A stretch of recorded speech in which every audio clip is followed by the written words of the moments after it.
Good afternoon, everyone. Welcome to today's special talk. It's my privilege to introduce our speaker, Dr. B S Shylaja. So she obtained her MSc in physics from Bangalore University and PhD from IIA, Bengaluru. She did her work on Wolf-Rayet components for her doctoral thesis, and she continued her research on comets, dwarf novae, and magnetic and metallic stars. She then went on to join the Jawaharlal Nehru Planetarium as an educator in 1994, became a senior scientific officer and then deputy director, and took charge as director in 2012. After joining the planetarium, she engaged herself in educational activities, including teaching over weekends, other than the Sky Theatre show productions and outreach activities. She has worked on various interactive demonstration models and taught a wide range of age groups. She is currently a visiting scientist at JNP and is working on the history of astronomy in India, which encompasses study of medieval period manuscripts, stone inscriptions, and temple architecture. She has several publications in journals and books. We are looking forward to hearing your talk today. Thank you. Thank you.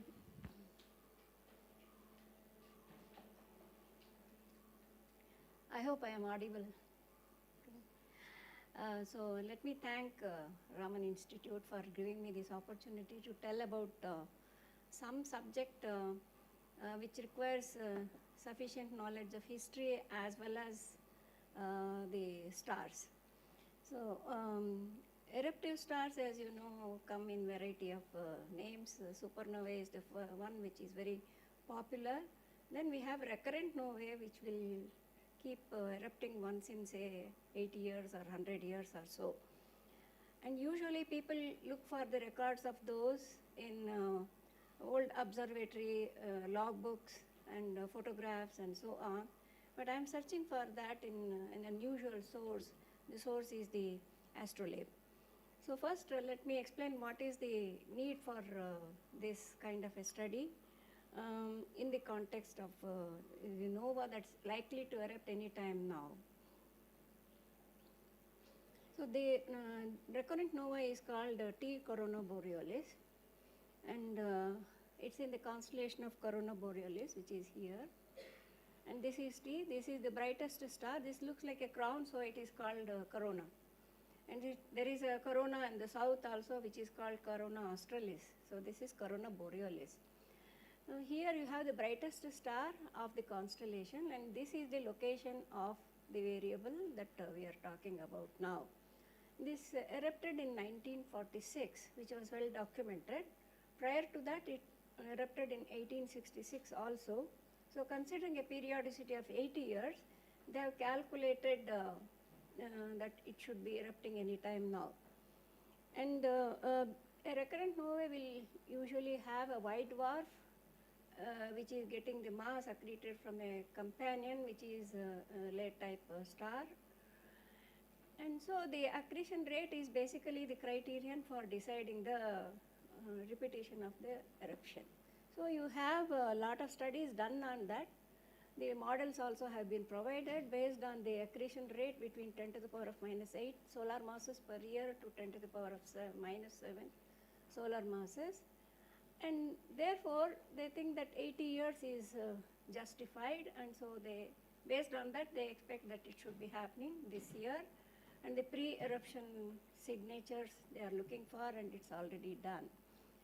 So the earliest record has been attributed to 1217, when a passerby just looked up and found that there was this extra diamond on the crown. That's the word.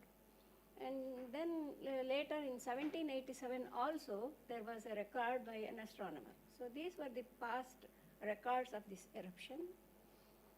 And these are all the papers that and this is the interesting paper which says that it is likely to erupt any time now, 2025.5 it says. So any time now it can happen. And even in our observatories in India, we had observed these things. I had looked at this because it shows the signature of accretion in the form of rapid oscillations, rapid flickering.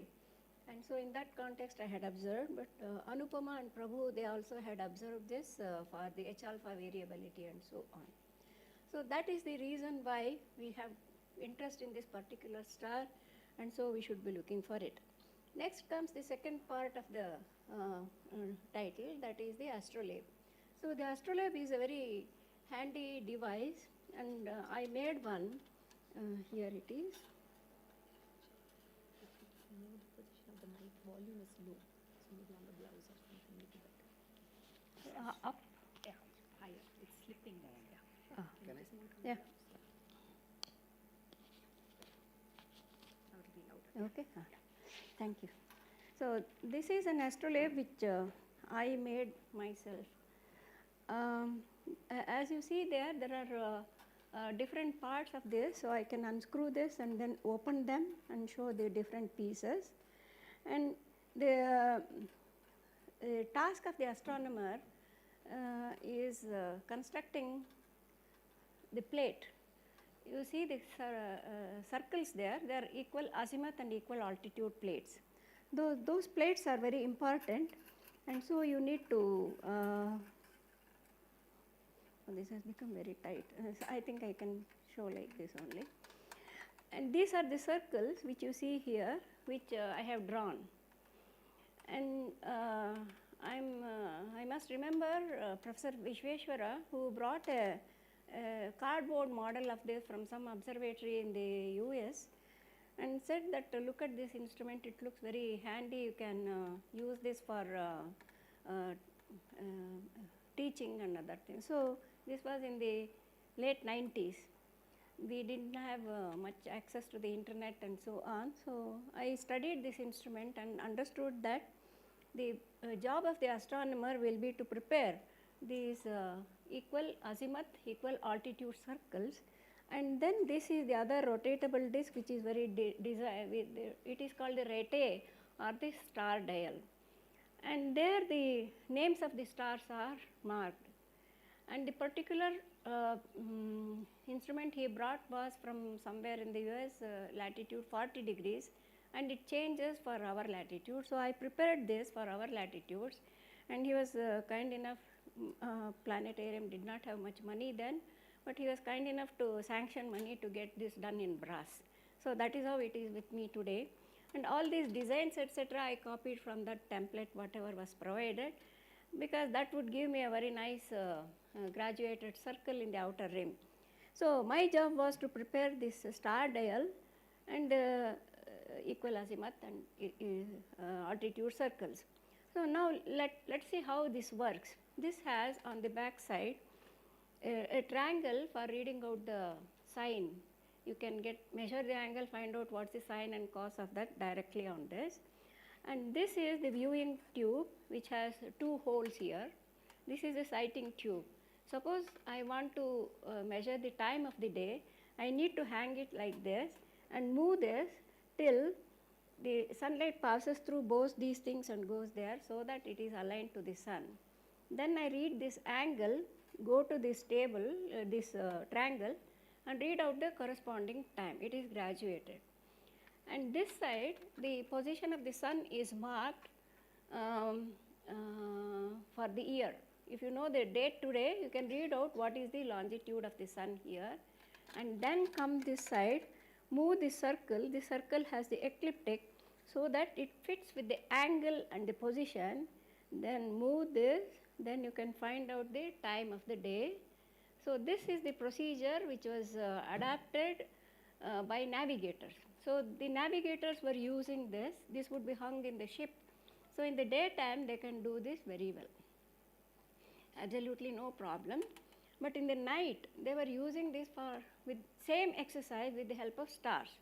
So they would then use this to see a particular star, some bright star which they are familiar with, and that will be seen through these two holes. Then repeat all the exercises, whatever you did for the sun. Then you get the time here for the rise time of the star, set time of the star, link it with the sun, then find out the time of the night. It was a tedious procedure, as I am explaining to you, but once you start using it, it will be very easy. So because I tried this myself on some stars. So this was the instrument which was a very handy tool for astronomers, for navigators, especially from the Arab countries to India. So this is basically originally an Arab instrument. So those Arab navigators brought them to India, introduced them to India. So this is the instrument. So the tips here, the tips of this rete has the markers for the stars.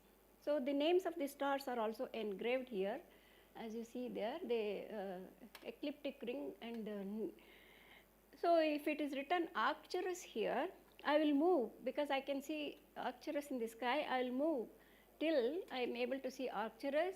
I see Arcturus here, measure this, measure the altitude on the equal altitude circle, and then find out the corresponding timings. So this is the way it is done.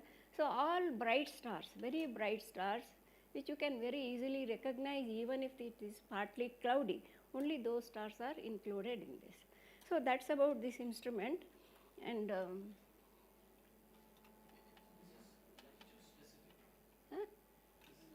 yes, this is latitude specific, definitely. So this is for Bangalore. So when navigating, I will tell you. So now comes the thing. When you look at the collection of old astrolabes, you will find that this plate, this is the plate which is latitude specific. So usually, and now this is a single instrument. In the other collections, you will have this as a box, and inside which there will be these plates for different latitudes. So first you find the pole star, find out what is your latitude, and decide which is the plate you have to use. Okay? So it looks complicated, but that's how they did it. Okay? So how many plates are there? 3? it depends. Usually for 10 degrees, 20 degrees, 30 degrees, up to 40 degrees they Okay. have. It depends on the latitude in Yes, which you are working latitude. Yeah. So usually 4 plates are available. at. And the one which you have here? This I made for Bangalore, so there is only 1 plate. And I had to look at the You cost made it for also. Bangalore. This is for Bangalore. Okay. And you made it with copper? With, yeah, you can. I mean, in late 90s, we did not have a very good method of getting this drawn by an architect. So this is all my hand-drawn circles only, very ugly-looking things. And I will show you some errors that also I have made in this. Yeah, please.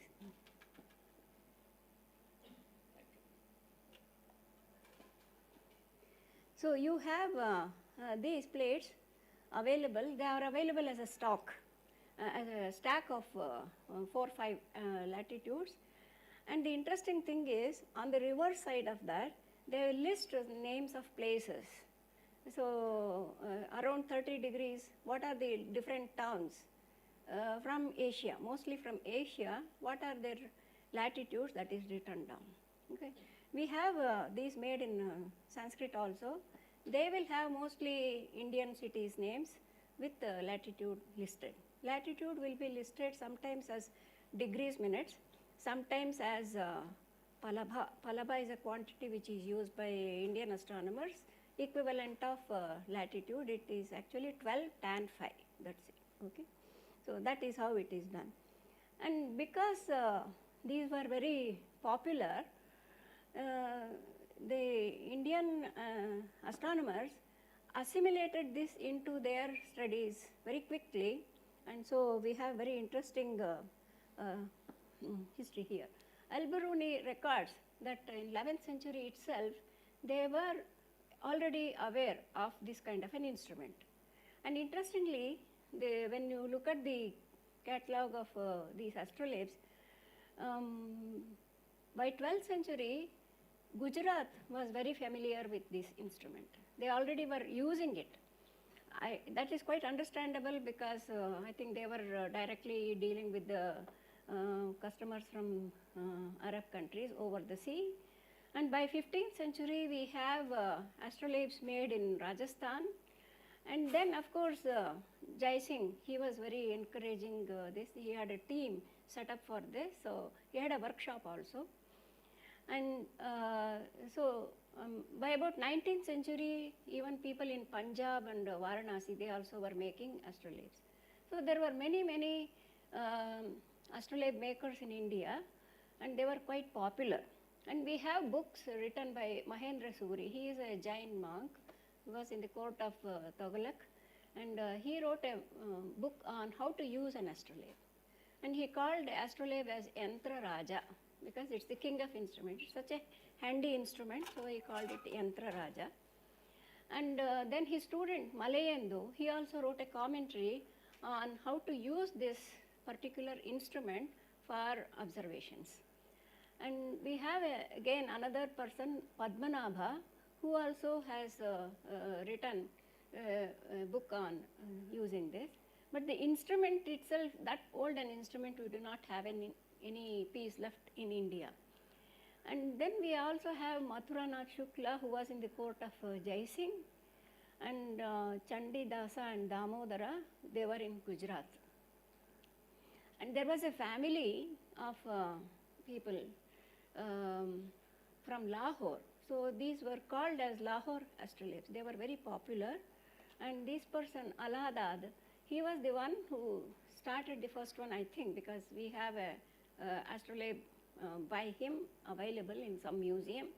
And his sons and his grandsons, they were all excellent astrolabe makers. So the making of the astrolabe involved two important people. One was the astronomer who will design this. The other is the artisan who can transfer that into these kinds of mechanical gadgets. So that is the most crucial thing.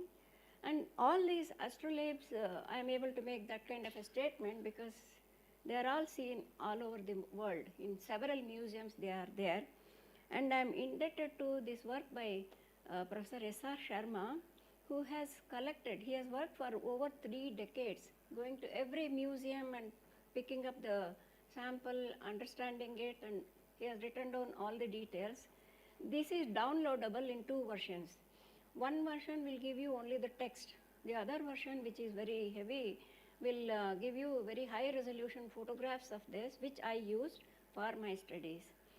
And he has collected here information on more than 550 astrolabes, and also many more instruments like the sphere. You would see it in museums, a celestial globe with the constellation drawings and other things. I will show a few examples of that. And there are many other instruments also. He has listed them. And the thing is, they are all from India. So he has collected the whole thing from India. And I have, whatever I am going to tell now will be based mostly on this. There is a similar thing on European astrolabes from different parts of Europe, that is by Gunther. That book also I have used for studying the particular recurrent nova that I am looking for. So now the accuracy that you can get is just 1 or 2 degrees. You cannot get very accurate results on this because the entire sky is now in this scale. So your accuracy can be only 1 or 2 degrees. And there are some large astrolabes. You can see one in Jaipur which is very large, about 3 meters or so. That can give you an accuracy of about half a degree. And only very bright stars are marked there, so you cannot expect very faint stars to be recorded there. So even those going down to magnitude 3 will take it to make it 30 or 35 stars. And from the design you can make out that the accuracy is better in this region. This is the polar region, and there you see you will have not much of accuracy as you go closer and closer to this. And this is the southern tip. There also I tried to put canopus and I could not, because on this scale it's impossible for it to be transferred onto this scale. So canopus, even Sirius, it's somewhere at the edge, it's not possible. And these are the typical designs, and very beautiful ones are there, and that is the thing that attracted smugglers to take it away from India, and they were sold in various auctions and finally landed in museums. Very beautiful patterns, floral patterns and symmetrical patterns are there. And that also leads to some kind of confusion, as I will explain there. To maintain the symmetry, they would have simply added a leaf-like thing. There is no star there. That kind of a thing also can happen. And so unless a star is very bright, it will not enter into the rete of the astrolabe. So that is the first thing that we have to remember. And here I have marked this. This is the region, and this is the enlarged version here. So these are the bright stars that you can imagine to go there. This is one, and this is the other one. And this is the position of the recurrent nova T. So if you identify these stars and find an extra marker here, you can say that they have attempted to mark the recurrent nova in that period. So these stars I have identified here. This is Spica, this is Alpha Bootis, Arcturus, this is Alpha Libra, this is Alpha Corona Borealis, this one, the bright star here. And this is Alpha Ophiuchus, which is not marked here, slightly above, and this is Alpha Lyra, which is somewhere here. These are all the bright stars that have been marked in this particular example that I have chosen. So my job was to search for an extra dot which by mistake has come there or intentionally has been put because the person saw it. Okay, so that is the search. And for the overlay, I had earlier made a transparency and used to keep the transparency on a Xerox print and do it. But now fortunately you have this online facility in the sky dot, this one. So from that I printed the overlay and print. Yes, you have a question? Dr. Shylaja, but this nova periodicity is very short, no? 80 years. I mean, the periodicity, right? But I mean, how long is it visible? About a few months. Few months. I will show the light curve. Okay. So this marking that is done will be very specific to. Very specific for that period. So if I am able to establish that yes, this is the marking, I have pinpointed to the time of eruption. That's the objective. Jantar Mantar, they are giant astrolabes? Yeah, they have a huge astrolabe there, but it is incomplete in the sense that this part is not there, this part is not there. So they have only marked some star positions which is like this. This is specific to Bangalore latitude. So that is specific to that latitude. So they have marked only some star names there. That's there. What is the primary function of an astrolabe? Finding the time in the night. Okay. And you are using the sky as the key for that. I think the Jaipur place where they do it is even larger than Jantar Mantar Delhi, isn't it? No, the astrolabe is, there is no astrolabe in Delhi. No, Jantar Mantar is in Delhi. But this astrolabe is not there. But what about Jaipur? Jaipur only has the astrolabe, not Delhi. Okay. Is there any place else in India which has that? No, museums, that's all. They're all this size only, not very big ones. So this is the same thing that I have shown here as my astrolabe, and this is the overlay. You can see the dots here. You can see the dots here. This is from the overlay. I have put the stars there. And you can see the mistakes that I have made because there are several points where it is slightly off. You can see that they are slightly off. But when you see that kind of a thing happening, because it's meant only for bright stars, you can immediately say that it should have been that star. That kind of a margin you will have to allow when you make observations with this. And I did not do a good job because this was hand. The template I had was for 40 degrees and I had to convert it into Bangalore latitude. In the process, I have not taken care, and the person who made this brass version, he also did not consider that it should be extended to meet the dot. So both of us have contributed to the errors in this instrument. Okay, so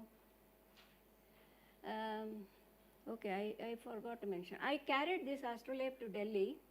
Ratnashri was the director there, so she had an idea. She projected this onto the sky dome and tried to measure the accuracy of because there in the sky, this point will show up as a shadow.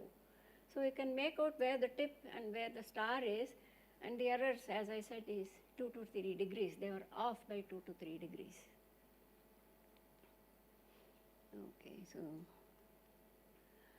now I first attempted finding the supernova. Fortunately, I found one astrolabe which was dated.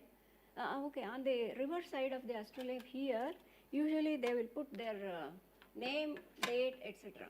No, that's generally available, not in all of them, but some of them have, and this particular one had the name written down. That's how I am able to tell that Chandidasa and his son Damodara and all these people, even Ahmedabad name is also there. So he had made this, and I looked for the marking of the supernova of 1604 in this, because this was made in 1605. It was visible for 1 year. So here you have all these stars, perhaps you can read out also. This is Chitra, Swati, all these names you can read out. And there is a name here called Dhanusharagra. That's the name that is written. And Dhanushira is, Dhanukoti is the name for Alpha Ophiuchus. So here I have marked the corresponding thing. This is the position of the supernova. And these are all the stars which I am able to identify here. Now all these stars have been identified with names. And so I was able to say that this is the position of the supernova which matches with this. Then comes the question as to, see, all these are pointed. These are all pointed, whereas there is no point in this.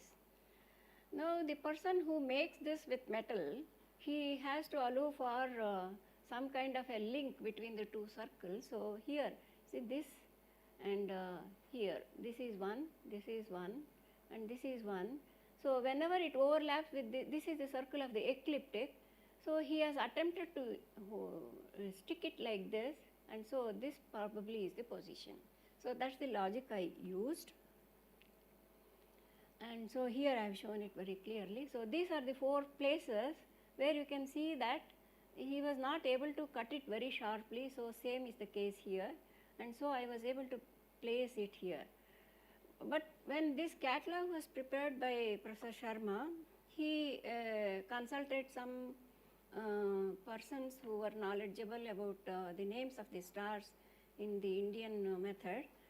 So the persons called this as Mu Sagittarius. Mu Sagittarius is this star here. So because that's the one you see closest to it with an error of 2 or 3 degrees, they declared that that is Mu Sagittarius. And the other star he mentioned was Sigma Sagittarius, whereas it's actually not that, but it is quite far from these 2 stars. So this is Dhanusharagra. They have different names in Arabic text. So when they got translated, he said it is Dhanusharagra. Dhanusharagra is, it means that the tip of the arrow. So Dhanushira is the tip of the bow. So they got confused between the 2, and therefore the name was, this happened in the last 3 decades. But earlier whatever they had written was Dhanusharagra only. So that's how I was able to establish that this is a marking of the supernova. Now once this method is established, now I will extend the same method for identifying the current object of interest. So I started searching for this T Borealis in all the things. So this is one. This is a Spanish astrolabe. This is from the catalog of Gunther. Gunther has a similar volume of astrolabes from Europe. So this is made in Spain, and so here this photograph is not very clear, but you can see that he has marked it as alpha. See, he worked in 1932, but this was prepared in 1450, and you can very distinctly see that he has shifted That means there is a clear separation of about 5 degrees more than the allowable error of the astrolabe. And so perhaps he saw the marker for him, the marker was for T Corona Borealis. But this person, because he saw this in 1932, he thought that the brightest there is alpha, so it must be alpha. So that is how the list from Gunther puts it as alpha Corona Borealis. Okay. The name is Alpheca, that's the name for this, that is the one that is engraved here. If you take this book may be available in the library. It was a very popular book in those days. So this is one thing. So in order to find out whether he had marked this in the other astrolabes of his period, I checked the other one. I found yet another one here. This is A002 in Sharma. This is Sharma's thing. So this is attributed to Aladad. Okay. So here this is the confusing thing. See, this is there is no name written here. So whether you can declare that as a star or just a design for making it look symmetrical. You have a similar thing this side, so whether it is for this kind of a confusion arises. So I have now shown here the marker. The marker is here, and then the star is here, whereas alpha Corona Borealis is here. So between these three, which is the star, which is the thing that he intended when he put the marker? So this is the kind of doubt we get, and this is also marked in 1570. So whether he also had a similar confusion. So that's the question that comes to us immediately. And we have another, yet another for dated 1570, and here this is the position of the star, and I have enlarged it here. This is the position of alpha Hercules, and this is the position of T Corona Borealis. Alpha Hercules is not listed in the catalog. So the person who looked at it, although the name is not written here, he assumed that the tip is, because perhaps it was not readable, he was able to conclude about the position of alpha Hercules, but this he left blank because he did not know what this star was. It's quite far from alpha, which would have been here somewhere.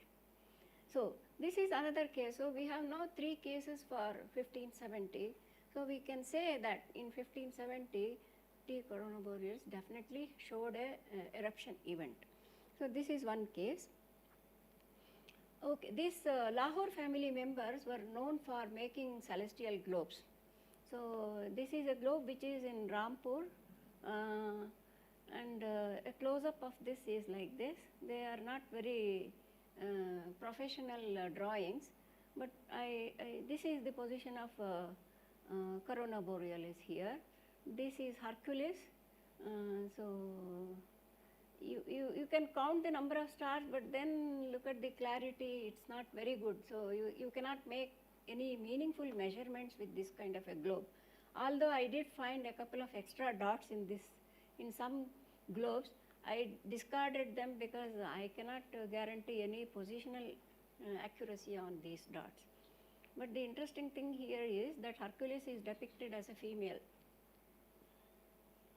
And this is the other celestial globe.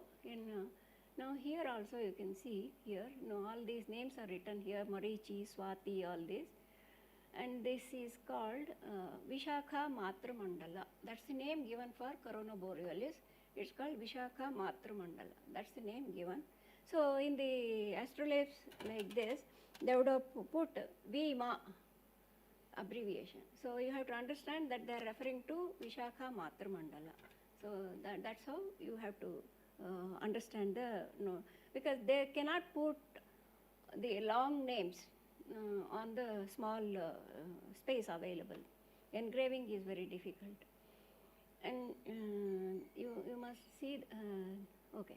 This is the other one. This is made by Diya al-Din Muhammad. He was working from 1637 to 1680. Many astrolabes have been found. They are listed in the catalog of Sharma. So he was very active during this period. And this particular one unfortunately does not have the date written on the back side. So it can be any time between 1637 and 1680 that this was marked. And so here this has been identified by the people who worked on this in the last 3 decades as Rho Serpentis. Rho Serpentis is quite faint and its position is quite far from here. So whether this was intended for T Borealis, that kind of a doubt comes. And this is not pointed like this. This is not pointed. This is curved. So whether he may marked it and then left it uncut, that's also there. So there are several such examples where you see that a marker has been put, but no name is written. And maybe they saw a star there, but when they wanted to verify, the particular star was not there, so they did not mark the name on it. So that is also possible. So this is an eruption somewhere between 1637 and 1680. So this is another record we can take as with lot of uncertainty in the time period.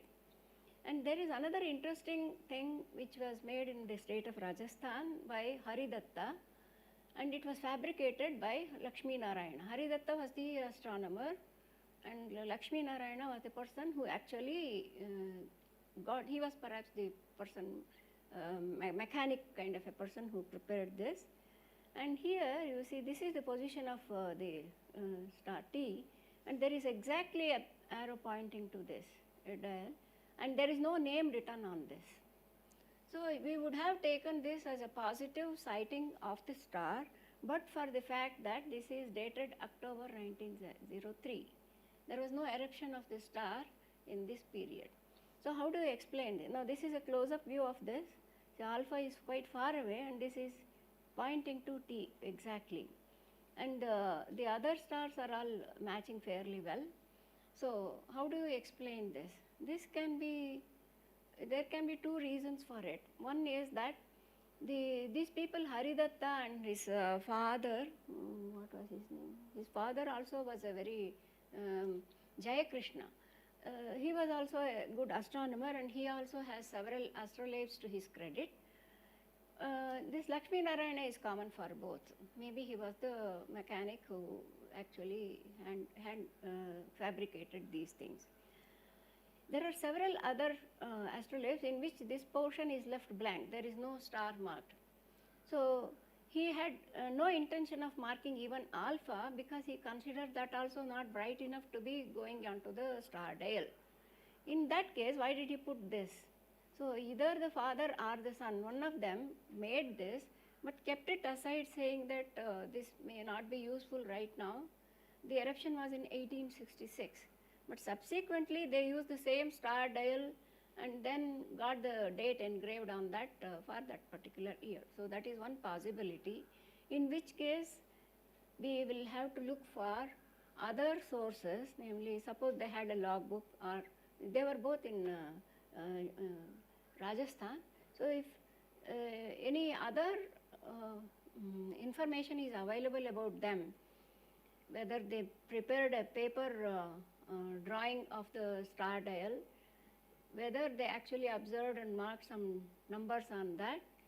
If any such thing is available, then we can prove that yes, this is a record of the sighting of the eruption of T Borealis.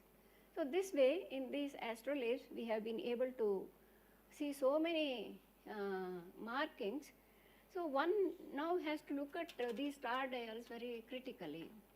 And people like me who make mistakes were there at that time also. So we have to forego those kinds of error, give some margin for that and search for the actual records. Now one question comes whether they were able to really go to that accuracy of measuring, whether they were doing it that accurately. So for this I found a work by Kaye. He has looked at the logbook of observations of Jaipur by Jai Singh, and then there he has, this is the extract from Jaipur catalog. He has, this is the thing for corona. Corona Borealis, all these stars, all these 8 stars in that have been marked with longitude and latitude, and they have been converted into right ascensions, etc., and even the magnitudes are given. He compares it with Ptolemy and Ulugh Beg and all those people. So, and look at the way the directions have been given. It says, first one is very brilliant, the brightest star. Then it says beyond this, okay, and then it says above the second, above this to the north. So this is the way you have to match the positions and then conclude. And that exercise was done by Kai, and the positional accuracies also are listed. So except for one, I think the errors are reasonably okay in this. That means they had a mechanism of measuring the latitudes and longitudes of stars quite precisely, and therefore they would not have confused between the star alpha and T Corona Borealis if it was in eruption. So this is what I was trying to make, but then they did not make a note anywhere in the logbook saying that yes, I saw an extra star here or something like that. That's the only difference. So this is the light curve of for the last 100 years. So here you can see from 1866 there was an eruption. See, it reaches a magnitude of 2. It becomes easily visible to the naked eye. And same thing happened in 1943 also. It was here. So this is from the observatory, so very systematically taken. So you can see that B is from the blue filter, V is from the green filter. So you can see the details of the eruptions. And so now we have these observations now. So we can fix the upper limit only based on some qualitative statements. So in 1946, yes, it reached a magnitude.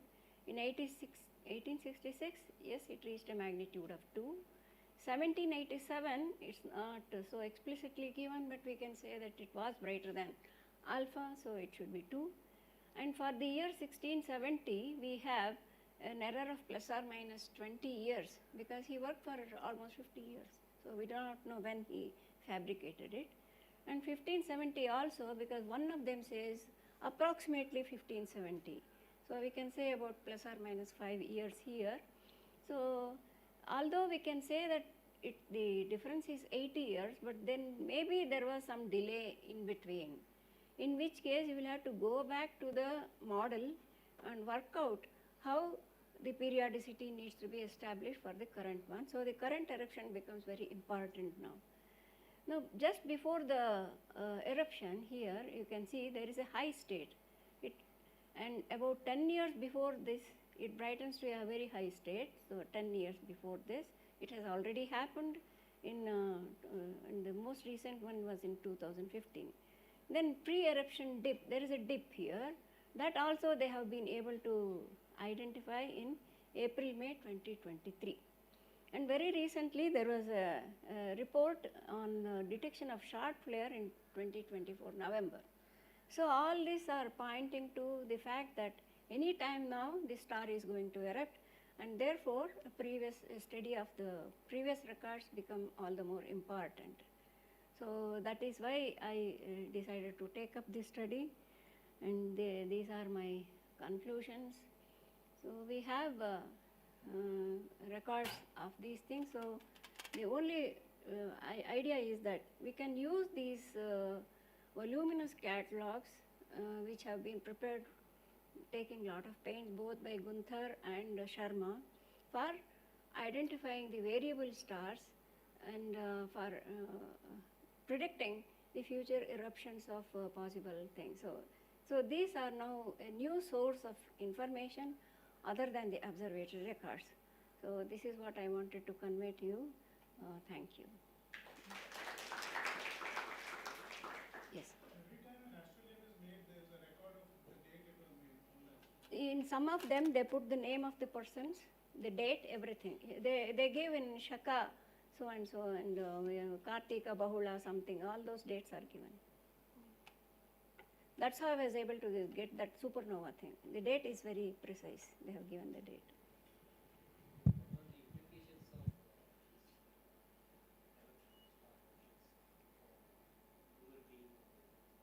of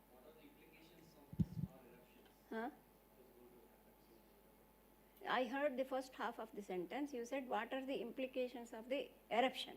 Then you said something. For human being. No, they are very far away. They are very far away. I have a Yeah. question. You discussed something about the magnitude, but so my understanding is that each astrolabe, the maker, the astronomer decides what is equivalent of the cutoff magnitude for the Yes. star. So does that also something that is factored into whether or I not have- it should qualify to be able to mark the? So in all these examples, I have looked at the star which was the faintest. Therefore, it's brighter than that. That's the criterion I've chosen. Sir, can you please explain what the question was and propose your answer? No, I think the question was that now you have a limitation on the number of stars that you can mark on this, and obviously that is decided by the magnitude. So when I talk about the eruption, I have to take that also into criterion. So I said, yes, I have selected the faintest star which was listed in the on the dial, and this eruption must have been brighter than that, and therefore it has gone into the dial. That's my right? So finding the time basically relates to finding the longitude, is it? Finding the time with the help of astrolabes. This one, huh? Yeah, and then you can estimate the longitude. Is that the idea, or? You mean why this instrument was needed? Yes. Are you asking that question? Yeah. Yes, if you are on the sea, you Right. have no other thing Yeah. than the stars Right. to tell you the time of the night. Right. Okay, if there is no moon, Right. moon will give you some idea of the time of the night, but if there is no moon, then also you need some kind of a reference. So that was achieved by this. That's why it was very popular with navigators. The portability, and then you have different plates so that you can use it for different latitudes, and you can just hang it there. So all of them will have this, because this was supposed to be hung like this. So I had another question. There is Yes, another Indian instrument, like Dhruva. Yes, Brahma which was in Yantra. news recently. Yes. So Oh, that's a different instrument.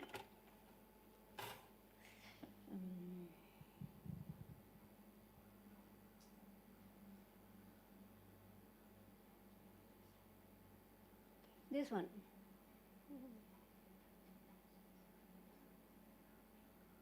This is the instrument you mentioned. Yes, yes. This was in news. is this similar to No. No. This Okay. looks completely different. See, that's the news item which was there last month. It was in all newspapers. And they said they have discovered this in Maharashtra recently. There are about 20 such instruments listed in Sharma's catalog. And I have made a prototype with the cardboard. I mean, this is how I made for this also. And C.V. Vishweshwara was very impressed, and he allowed me to produce a brass instrument like this. I can explain this. So this is the Dhruva Brahma Yantra. Okay, I will tell the principle. You know, in the European countries, they have the constellation of Ursa Major, which is visible all through the night. So looking at the orientation of Ursa Major, they are able to tell the time of the night. In India, we cannot do that because it's not visible all through the night. And we have the other constellation, Ursa Minor, which has a pole star as the first thing. So you can use it like this. This is Ursa Minor, this is Polaris. Depending on the, no, this is for the evenings only. But when you do this all through the night, you will be able to see these different orientations. And these orientations are the ones which will tell you the time of the night. So that is the principle that is used here. And so we, all amateur astronomers know this, because you know that the pole is not the pole star. They have to align their telescope so that it is aligned to the pole and not the pole star. Then they use the same trick of using the first brightest star in this constellation and the next bright star, this is beta, and the pole is somewhere in between. Okay, so the pole is somewhere in between. So they will look for the slot here and then fix the pole here. The telescope should be aligned to that point. So we designed this long ago, before the internet era. This was done. This was a handheld thing. And these are the two, this is the slot with which you will see both the stars, alpha and beta of this. And then you align the telescope for this. So this was used, so this is how it was used to align the telescope. That's the principle, and the same principle has been extended to this instrument. So here, this is the instrument. Okay, I made a very crude design of this. So here you have so many circles. I made them look colorful so that my hand artwork will not be obvious to you. And there are actually, in one setup there are 7 circles, and this one has 4 circles. So the outermost is designed for time measurements. Ghati, a day is divided into 60 ghati. So these are the divisions of the day, each ghati. And then the next one is a circle, which is a fine tuning of that. A ghati is divided into sub-units. Some have divided by 4, some have divided by 7, and so on. And the next one here, these orange circles, they have the name of the nakshatra written there. Ashwini, Bharani, there are 28 of them. The name of the nakshatra written there. And then inside that you have another one, which is Mesha, Vrishabha, Mithuna, and so on. Inside that again you have Mesha, Vrishabha, Mithuna, but these are slightly offset from the other one. These outer ones have 30 degrees equally distributed, whereas this is not equally distributed, because the movement of the sun through this constellation is not uniform. So in some of them it is, the extent is more than 30 degrees, in some other it is less than 30 degrees. So that is taken care of in this. And you see this dial, the dial is not symmetrical. There is a long arm, because with this you need to measure the time. And you have a short arm with which you can measure the nakshatra. What is the nakshatra? And then you have yet another one with which you will read the constellation, which star, and what's the time of the night. And the interesting thing is the slot here. There is a slot here. So you have to hold it like this. If you are seeing from this side, you have to make sure that you see both those stars, alpha and beta of Ursa Minor, through this slot. So depending on the time of the night, it may not be exactly like this, it may be like this, it may be like this. In which case, this last one here, he has a weight. You can see that that is heavier than the rest of it. Gravity will put it like this. So if it is like this, so this is how it will be.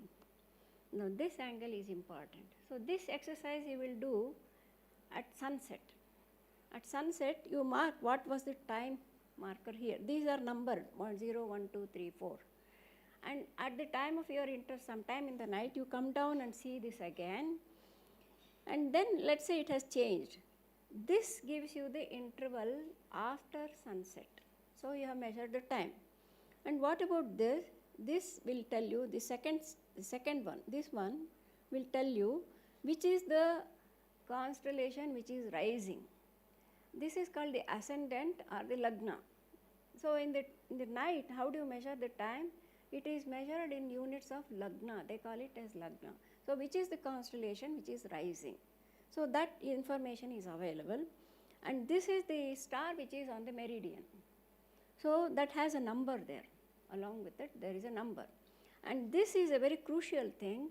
And that number is depending on your latitude. In Bengaluru, you will see Regulus right above you, whereas from Delhi, it will be slightly to the south, the same star. And same thing with, let's say, Kritika. It will be almost overhead for Delhi, but not so for us. It will be slightly north. That correction in degrees is written here as numbers. The particular instrument was designed by Padmanabha in 1423. And he has done it for latitude of 24 degrees. Okay. He has listed what are the numbers that should go here. So this was an instrument. This is not an astrolabe. This is called as Dhruva Brahma Yantra. And then this can be used in the daytime also. That's on the back side. This is very simple. So you have to align this with the sun, and this marker, depending on the position of the sun, will be this way or this way. So that gives you the angle, convert that into time. So this was a instrument which could be used in the daytime as well as in the night time. And this is his own invention, and there are several of them available. Okay, this is a fort in Kittur, and you see there is a hole there. If you ask the guide, he says this is called Dhruvadarshini. People were looking at Dhruva through this. That's because there is a hole there. If you go climb up, you can see the hole, and it is exactly oriented to the latitude of the place. So you will see Dhruva star there. And suppose you put an instrument like this there. You see the slot there, rectangular slot. Suppose there was an instrument of this type there, then they would use that to find the time of the night. So this is what I assume, but those people, they do not know where that instrument is, and they are not aware of this kind of a device. I don't know what happened to all those things, but anyway, I feel that that was the criterion. And this was, Mr. Jagdish, he gave me these photographs. So this is the Dhruva Brahma Yantra. This is designed by Padmanabha. He describes this in Yantra Kiranavali. That's a book written in 1423. And he says very clearly, others have taught previously how to measure the time from the stars. You look at the stars and you can find out the time. But nobody has told about how to use the pole star. So I have done this out of my own curiosity. I have created this instrument. So this is what he says. And the description is interesting. It says that how to use this. He says, when this instrument is held in both hands like a mirror, you have to hold it like this, in such a manner that these two stars situated at the mouth and tail of the polar fish.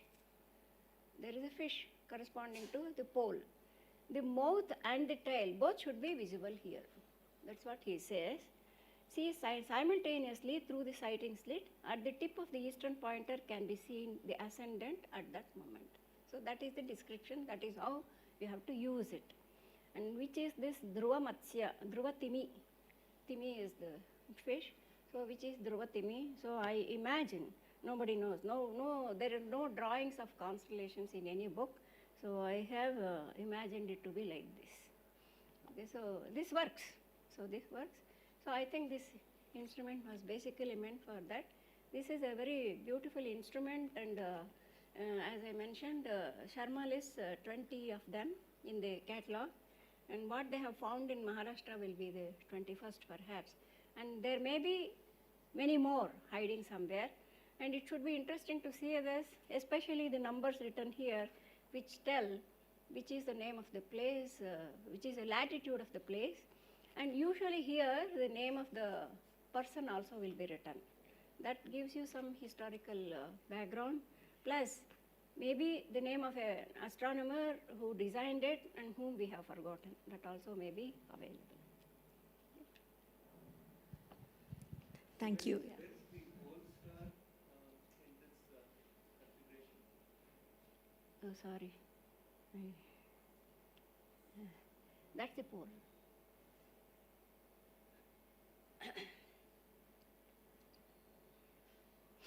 So this is alpha and this is beta. Sorry, this is alpha and beta. We can go back and check.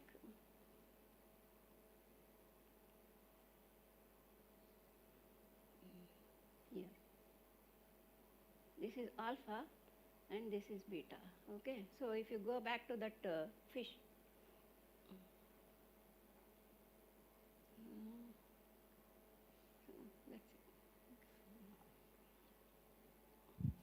All right. Let's thank Dr. Shylaja once again for a fantastic talk. I'm sure we have more questions to ask her. So before we disperse, I request Professor Biman Nath to please give her a token of our appreciation. Yeah.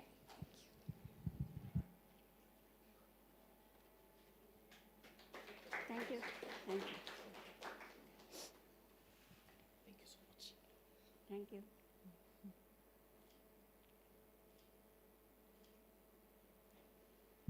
Thank you. Touch the astrolabe. Yeah, please. So we can continue talking outside. I'm sure you have more questions. There's some tea outside. Please help yourself.